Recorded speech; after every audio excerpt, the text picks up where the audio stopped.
Bomb ভোলে, bomb bomb ভোলে। এ কি দেখছি আমি? না না না না, এ কখনোই হতে পারে না। আমি থাকতে এ কখনোই হতে দেব না। দাঁড়া বিমল, তুই কি কিছু শুনতে পেলি? না তো, আমি তো কিছুই শুনতে পাইনি। তুই কি শুনলি যে দাঁড়িয়ে পড়লি? আমার মনে হলো কেমন যেন মানুষের কথা শুনতে পেলাম। কথাগুলো ওই দিকের, ওই বনের ভেতর থেকে আসছে মনে হলো। তাহলে চল, আমরা একবার ওই দিকটায় গিয়ে একটু দেখে আসি। চল চল, দেখি তো এই গভীর বনের মধ্যে কে কথা বলে।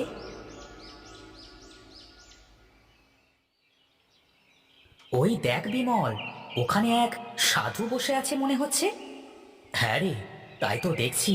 চল চল, গিয়ে দেখি সাধুর কাণ্ড কারখানা।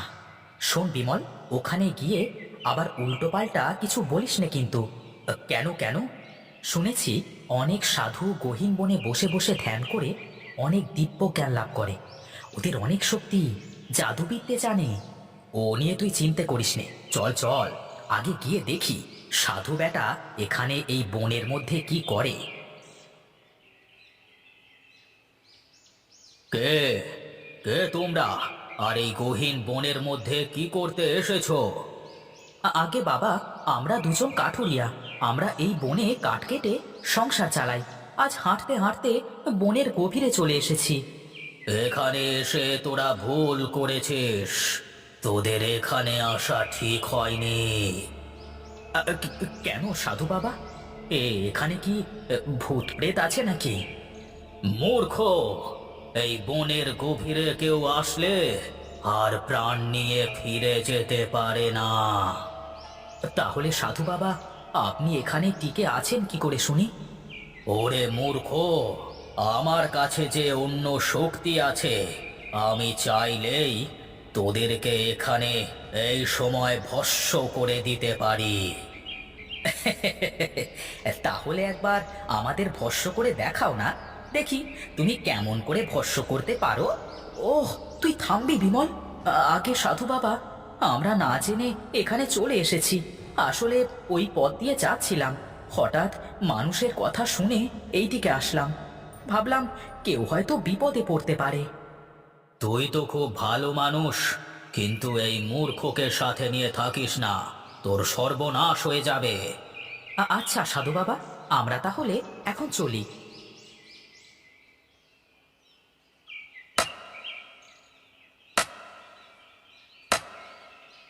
আজ বেশি দূরে চলে এসেছি রে বিমল, তাড়াতাড়ি হাত চালা, সন্ধ্যার আগেই বাড়ি ফিরতে হবে। কি আর করবার, একে তো গাছ পাই না, তার উপর আবার সাধু বেটা দেরি করালো। সাধু বাবার সাথে তোর ওভাবে কথা বলা উচিত হয়নি। যদি কিছু করে দিত। কি আর করবে, ওর তন্ত্রমন্ত্র আমার উপরে খাটতো না। আর বেশি কথা বললে কুড়াল দিয়ে একটা কোপ দিতাম, তারপর দেখা যেত। অত সাহস ভালো না রে বিমল, এইসব লোকেদের সাথে কখনো পাঙ্গা নিতে যাবি না। আরে তুই কথা না বলে তাড়াতাড়ি হাত চালা, আমার কিন্তু প্রায় কাটা শেষ হয়ে এলো।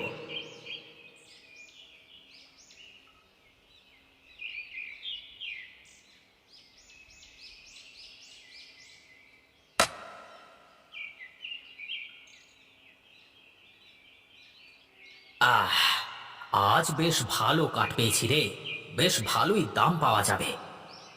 ভালো দাম দিয়েই বার কি হবে? সেই তো ঘরের বাজার সদাই করতে গেলে সব পয়সা ফুরিয়ে যাবে। তাহলে এখন বাড়িতে যা, কাল সকালে গিয়ে কাঠগুলো বিক্রি করে আসবো। ঠিক আছে, তাহলে আমি চললাম। সকালে যাবার সময় একটু ডাক দিয়ে যাস কেমন?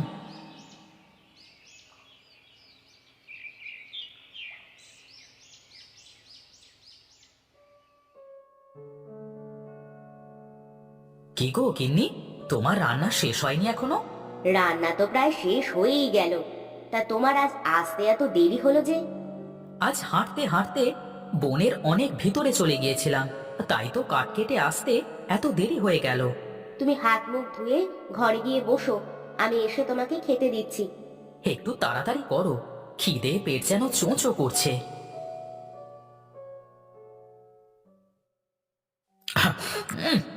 তোমার হাতের রান্না গিন্নি, কি যে বলবো, এত ভালো রান্না করতে পারো তুমি। আহা, কি যে বলো, রোজ তো সেই একই খাবার। পোলাও কোরমা করে তো আর খাওয়াতে পারি না। যাই রেঁধেছো, এই কি পোলাও কোরমার থেকে কম যায় নাকি? তোমার হেয়ালিপনা বাদ দাও তো দেখি। তোমাকে না একটা কথা বলতে চাচ্ছিলাম। তা বলে ফেলো, বলে ফেলো।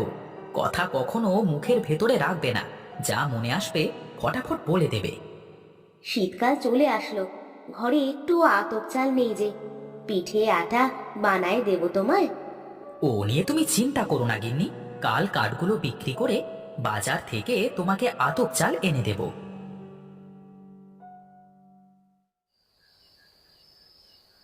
বুঝেছো গিন্নি, আজ জঙ্গলে এক সাধুর সাথে দেখা।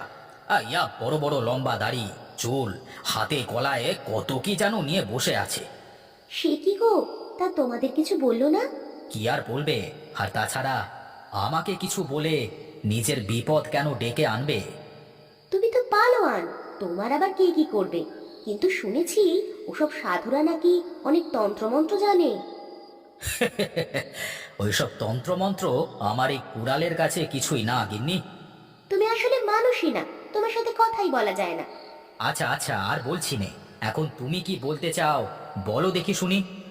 আমি বলছিলাম কি, আমাদের তো কোনো ছেলে পেলে হয় না, অনেকই তো চেষ্টা করলাম। তুমি একবার ওই সাধুর কাছে গিয়ে দেখো না, কিছু করতে পারে কিনা। আচ্ছা আচ্ছা, ঠিক আছে, কালকে আবার যখন জঙ্গলে কাঠ কাটতে যাব তখন কথা বলবো। এখন ঘুমোতে দাও একটু, সকাল সকাল আবার কাঠ নিয়ে বাজারে যেতে হবে।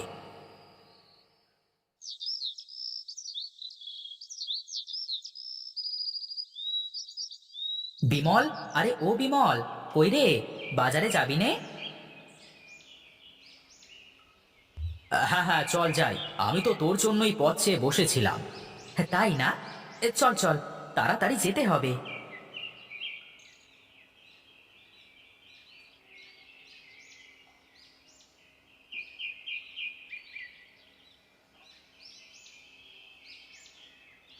কি রে নদাই, এই কটা কাঠ নিয়ে এসেছিস আজ? এই কটা কাঠ না দাদা, এইদিকে এসো, দেখো কি কাঠ নিয়ে এসেছি। দেখি দেখি, কি কাঠ? এ কি রে, এ তো অনেক ভালো কাঠ। এই গাছ কোথায় পেলি তুই? কোথায় পেলাম না শুনে কেমন দাম দেবে তাই বলো। তা দুজনের তো দেখি একই কাঠ, আজ একটু বেশি দাম দেব। আয় আয়, এইদিকে আয়। এই নে, আর 50 টাকা করে দিলাম। এই নে তোর 50, আর এই নে বিমল, এই তোর 50।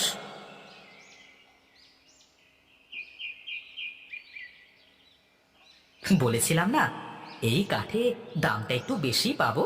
চল চল, এখন তোর বৌদির জন্য আতপ চাল নিয়ে যেতে হবে। এই শীতে নাকি তার তেলে ভাজা খেতে ইচ্ছে হয়েছে।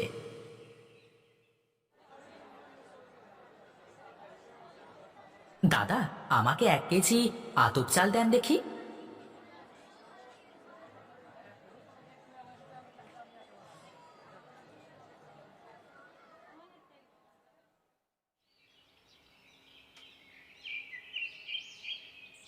বৌদিকে বলিস আমিও কিন্তু তেলে ভাজা খেতে আসবো।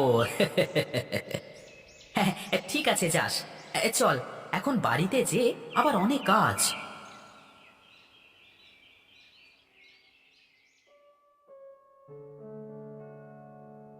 ও গিন্নি, তেলে ভাজাটা যা বানিয়েছো না, সেই স্বাদ। তাই নাকি? তা পেট ভরে খেয়েছো তো? আমার তো পেট একদম ভরে গেছে। তুমি এক কাজ করো, আমার গামছাতে 2টো তেলে ভাজা বেঁধে দাও, বিমলকে দেবো, খেয়ে ফেলবে। আমি চললাম গিন্নি, যাই দেখি কিছু কাঠ আনতে পারি কিনা।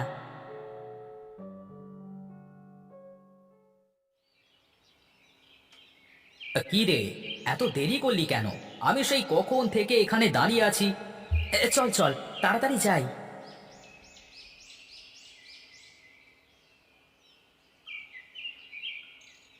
কি হলো, আমি আর সামনে যেতে পারছি না কেন? কেউ মনে হচ্ছে পেছন থেকে টেনে ধরছে। আরে ধুর, কি যে বলিস, ওই কেউ তো নেয়। এই চল চল, অনেক দূর যেতে হবে।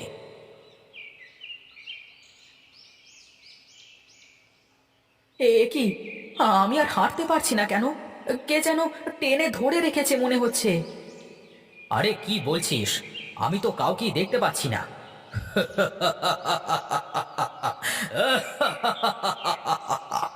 মূর্খ তোরা! তোরা কি জানিস তোদের সাথে কি হতে পারে?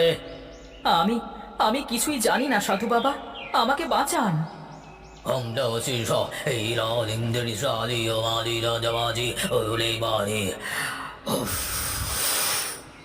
আপনি আপনি আমাকে বাঁচান সাধু বাবা, আমাকে বাঁচান। তোর গামছাতে কি বেঁধে এনেছিস? তুই জানিস নে এই জঙ্গলে কত ভূত প্রেত আত্মা ঘুরে বেড়ায়, তাও তুই তেলে ভাজা নিয়ে এসেছিস। আমার আমার ভুল হয়ে গেছে সাধু বাবা, এখন আমি কি করব? আর এই তেলে ভাজা আমি বিমলের জন্য এনেছি, কিন্তু কিন্তু ওকে দিতে আমার মনে নেই। ওই তেলে ভাজা আমার সামনে রাখ, তা না হলে তোর বিপদ হবে। বাবা, বাবা, আমার কোনো সন্তান নেই। আমার স্ত্রী একটা সন্তান চায়। আমাকে কাল রাতে বলেছে আমি যেন আপনার থেকে কিছু তদবির নিয়ে যাই। বম ভোলে, বম বম ভোলে, যা তোরা কাঠ কেটে আয়, আমি সব ঠিক করে দেব।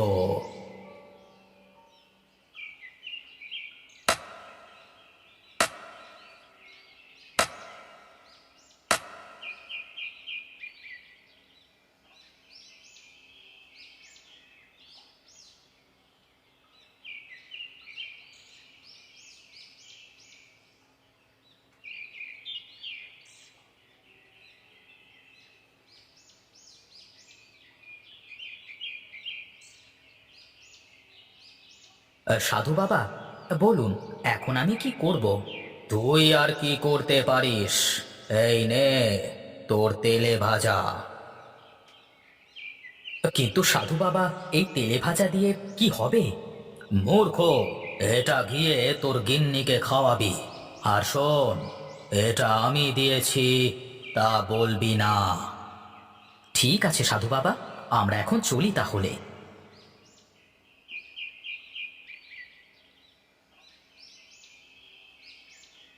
কিছুই তো বুঝলাম না, সাধু বাবাও তো কিছু বলল না। যা বললো তাই কর, বাড়িতে গিয়ে তেলে ভাজা দিস, খেলে যদি কিছু হয়। কিন্তু কি বলে খাওয়াবো? আরে বলবি আমার বাড়ি থেকে এনেছিস, তারপর যা হয় দেখা যাবে।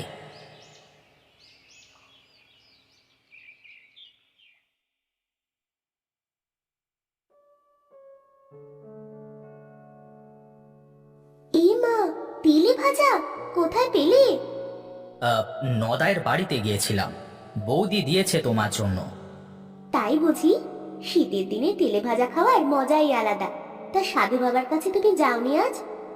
না, গিয়েছিলাম তো, কিন্তু সাধু বাবাকে ওখানে পাইনি। কাল আবার যাব, দেখবো পাই কিনা তাকে। ঠিক আছে, একটু গিয়ে সব কথা খুলে বলবা, যদি উনি কিছু করতে পারেন।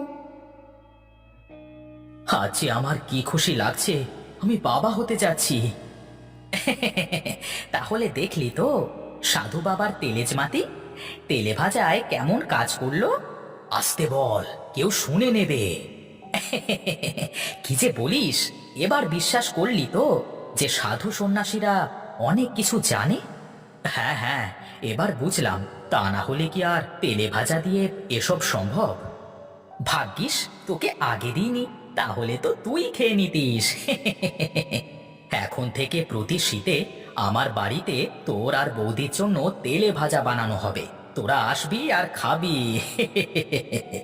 কি গো, তোমরা ওদিকে দাঁড়িয়ে এত হাসাহাসি করতেছো কেন?